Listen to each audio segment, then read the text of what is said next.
ምን ሆነ መሰለ ወንድሜ፣ እሱ ረዳት፣ እኔ 9ኛ ክፍል ተማሪ።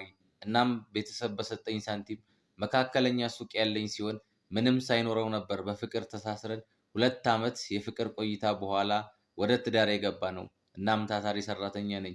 እሱም ሹፌር፣ እሱም እንደኔ ጎበዝ ሰራተኛ ነው። ልጆች ተወለዱ፣ ሀብት መጣ። እሱን እንደማምን ፈጣሪዬን ባምን የት በደረስኩ። ግን በላይ ላይ በጣም ይማግጥብኝ ነበር። ሰዎች ሲነግሩኝ አላምንም። በቃ ስለተለወጥን ሊያለያዩኝ ነው እላለሁ። ለካስ ከኔ በፊት ነበር ምን ልሁንልሽ የሚለኝ። ለካ የልቡን አድርሶ እየመጣ ነው። በመጨረሻም የቤት ሰራተኛ ልቀመጥልኝ አለ። ምን ጉድ ነው ብዬ ከአገር ቤት ለማየ ደውዬ እህቴን ላኪልኝ ከስራ ጋራ በቃ ልጆች ማሳደግ አቃተኝ አልኳት። እሺ ብላ ትንሿን እህቴን ላከችልኝ። እህቴም ከመጣች በኋላ ደስተኛ ነበረች። ከጊዜ በኋላ ለምዳለች ብዬ አባቴን ለመጠየቅ በሄድኩበት በማይረባ ነገር አባብሎ ያ እንዳይኔ ብሌን የማየው 4 ልጆች አባት እህቴን ይደፍራታል። እሷም ሳትነግረኝ እሱም ሳይነግሩኝ አመታትን ያስቆጥራሉ። ኢቭን አገር ቤት ወስዶኝ በገዛ ቤተሰቦቼ ሰርግ እኔን ትቶ ከሷ ጋር ይጨፍራሉ። በቃ ምን ልበልህ፣ እነሱ ለካስ ሌላ ዓለም ላይ ናቸው። ቤተሰቦቼ ደውለው ሲጠይቁኝ እኛ ምን ጎድሎን ደህና ነን፣ ግን ለባሌ ጸልዩልኝ፣ ያለሱ ባዶ ነኝ እላለሁ። እህቴን ለካ እንደኔው ነው የሚንከባከባት። ለልጆቹ ልብስ ሲገዛ ለሷም አብሮ ነው የሚገዛላት እላቸዋለሁ። ከዛ በአመቱ የግል ትምህርት ቤት አስገባት። በቃ ምስጋናዬን ልነግርህ አልችልም። በስተመጨረሻ ከቤተ ክርስቲያን ከኪዳን መልስ አንዲት ብቻዋን ያለች ክፍል ቤት ውስጥ ውጭ ላይ የእህቴን የውዱ ባለቤቴን ጫማ አለ። እንዴት ብዬ እጄ እየተንቀጠቀጠ ክፍት አደርገዋለሁ። ሁለቱም ራሳቸውን አያውቁም። በቃ ሰማይ ምድሩ ተገለበጠብኝ። ምን ልበልህ፣ ይህች ቀን ለእኔ ሁሉ ነገር የጨለመብኝ ቀን ሆነች። እናም ወንድሜ ይህንን ሚስጥርማ ማንም አይስማው ብዬ መርዜን ጠጥቼ ተኝቼ 3 ቀን በኋላ ራሴን ሆስፒታል አገኘሁት። ተረፍኩ። አቶ ባል ካህናት አባቶችን ይዞ ከእነርሱ ጋር በጣም ቅርበት አለኝ። እግሬ ላይ ወድቆ እያየው ይቅርታ ታደርግልኝ በድያታለሁ ልካሳት እግዚኦ ማለት ጀመረ። ከዛም አባቶች ካህናት ይቅር በይው ቁረቡ፣ በቃ ምን ልበልህ፣ ሰባኪያን ሁሉ ገቡበት። በጉዳዩ ቃል የማሰቢያ ጊዜ አልሰጡኝም። በቃ ልጆቹ ከሚበተኑ ብዬ 2 ልብ ሆንኩ እና እህቴን ቆይ አንቺ በግዳጅ ነው ወይንስ በፍላጎት ስላት፣ አይ መጀመሪያ ቀን ነበር ያስቸገረኝ፣ ከዛ በኋላ በፈቃደኝነት ነው አለችኝ። እግዚኦ ብዬ ለካ ሰራተኛ የማይቀመጥልኝ ለዚህ ነበር ብዬ ይቅር ለእግዚአብሔር ብዬ ቀኖና ወስደን ቆርበን ሰውየው አይደለም ሊክሰኝ የቀድሞ ታሪኩን እየነገረ ማቁሰል ጀመረ። ከአመት ዓመት ለውጥ አጣው። አሁን ታሪኩ አመታትን አስቆጠረ። ግን ቤቴ በየቀኑ ካህናት ተንገላቱብኝ። ካላቸው ፍቅር የተነሳ በቃ ሁሌ ሽምግልና ነው እና እኔ መለያየት ፈለግኩኝ።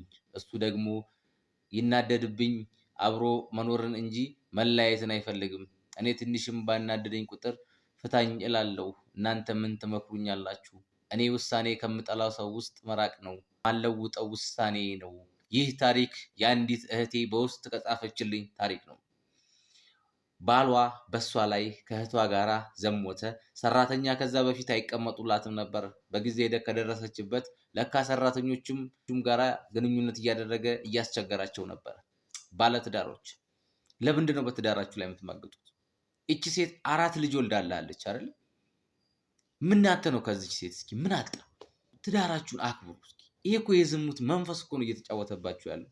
እስኪ እናንተ ብትሆኑ በዚች ሴት ቦታ ምንድን ነው የምታደርጉት? እስኪ በጨዋነት ሳትፈርዱ ኮመንት ላይ አስቀምጡልኝ። ከሌላ ወንድ ጋራ በባሌ ላይ ማገጥኩ፣ ባሌን አጣሁት፣ ማርያምን በጣም ተጸጽቻለሁ። አባትም እናትም ባሌም ነበር። በምን አይነት ሁኔታ ውስጥ እንደዚህ አይነት ነገር ውስጥ እንደገባው አላውቅም። እሱ ግን ታግሶ ቆረጠለት። ዛሬ ላይ ጸጸት ሊገለኝ ነው። ይህንን ቴክስት አንዲት እህቴ ነች በውስጥ የላከችልኝ። በትዳራችሁ ላይ የምትማግጡ ሰዎች፣ በመጀመሪያ ደረጃ ይህንን ታሪክ የምትሰሙ ሰዎች በዚች ልጅ ላይ እንድትፈርዱ ሳይሆን እንድትማሩበት ነው። ምክንያቱም ማንም የቆመ ቢመስለው እንዳይወድቅ ይጠንቀቅ ነው የሚለው ቃሉ። እቺ እህቴ ባሏ ጥሩ ባል ነበረ። ለልጁና ለሷ በጣም የሚዳክር የሚለፋ ባል ነበራት። በጣም ነው የሚወዳት። ሞቱን እንኳን ከሷ በፊት እሱ እንዲሞት የሚፈልግ ባል ነበረ። ነገር ግን ባልጠበቀችው ባላሰበችው ሁኔታ ከሆነ ባለትዳር ጋራ ስትማግጥ ነው ራሷን ያገኘችው እቺ ሴት ማለት ነው። ምንድነው ያቀረበችልኝ ምክንያቷ? ባሏ በጣም ነው የሚወዳት፣ በጣም ነው የሚያከብራት፣ ለልጁና ለሷ ሲል በጣም ነው የሚለፋው፣ ነገር ግን ጊዜ አይሰጠኝም። ብዙ ጊዜ ባልና ሚስት የሚፋቱት በሴክሹዋል ነው፣ በዛ ላይም ችግር የለብንም አለች። ነገር ግን ጊዜ አይሰጠኝም። የሆነ ወንድ የሆነ ጊዜ ላይ በህይወቴ መጣ አለች። ከዛም ተዋወቅን፣ ስናወራ መገናኘት ጀመርን። እሱም ባለትዳር ነበር፣ ያውም በቁርባን በቤተ ክርስቲያን ያገባ ማለት ነው። ያም በሚስቱ ላይ ነበረ ከዚች ሴት ጋራ የሚማግጠው። ስለዚህ ባለትዳሮች ቆም ብላችሁ ይህን ቪዲዮ አድምጡት። ወንድም ሆንክ ሴት ከትዳር ሌላ አንተን ሊያወራ የሚመጣ ሰው ካለ ወይም ከመጣ አንድ ወንድ ወይም አንዲት ሴት ከመጣ ከህይወታችሁ አሰጉዱ። ምክንያቱም ይቺ ልጅ የተሸወደችው በዚህ ነው። ያ ወንድ መጣ፣ በጣም ተንከባከባት፣ ጊዜ ሰጣት፣ አወራት፣ ተጻጻፉ በየሰከንዱ። ነገር ግን በባሏ ላይ ማገጠች። ባልየው ይቅርታ አደረገላት፣ በባሏ ላይ ማገጠች። ባልየው ደረሰበት። ገባችሁ? አሁን ላይ ያቺ ሴት ከባሏ ተለያይታለች። አሁን ላይ ጸጸት ውስጥ ነው ያለችው።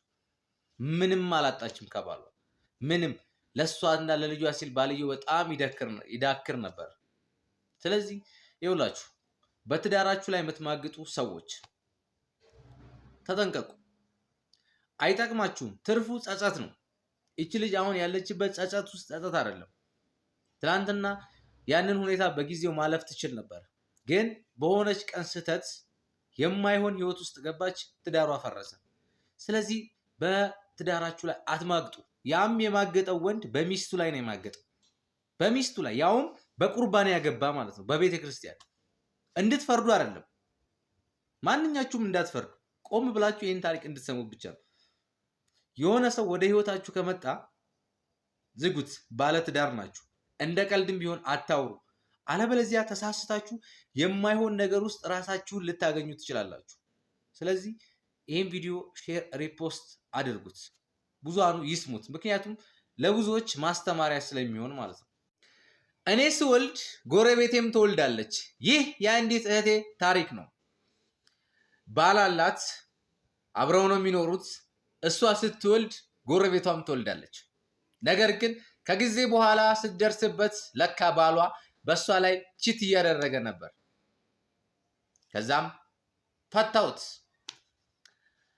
እኔ የምለው ባለትዳሮች ግን እዛ ሰው ጋር ስትሄዱ ምንድነው እቃ እንጃ፣ ቆይ ምንድነው ይጥማችኋል ወይስ የተለየ ነገር ነው እንዴ? ቆይ ያለው እዛም ሄዳችሁ የምታገኙት አንድ አይነት ነገር፣ እዚህም ያለው አንድ አይነት ነገር።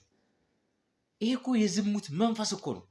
በነገራችን ላይ ሁላችሁ ቺት የሚያደርጉ ሰዎች ለዛ ለአጋራቸው ወይም ለትዳር አጋራቸው ፍቅር የላቸው።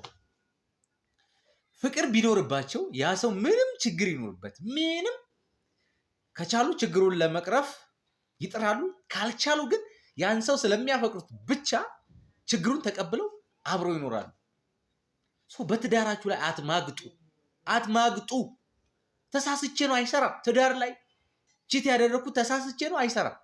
ቺቲንግ የምርጫ ጉዳይ ነው። በቃ አንድ ሰው ቺት ካደረገ መርጦት ነው እንጂ ተሳስቶ አይደለም።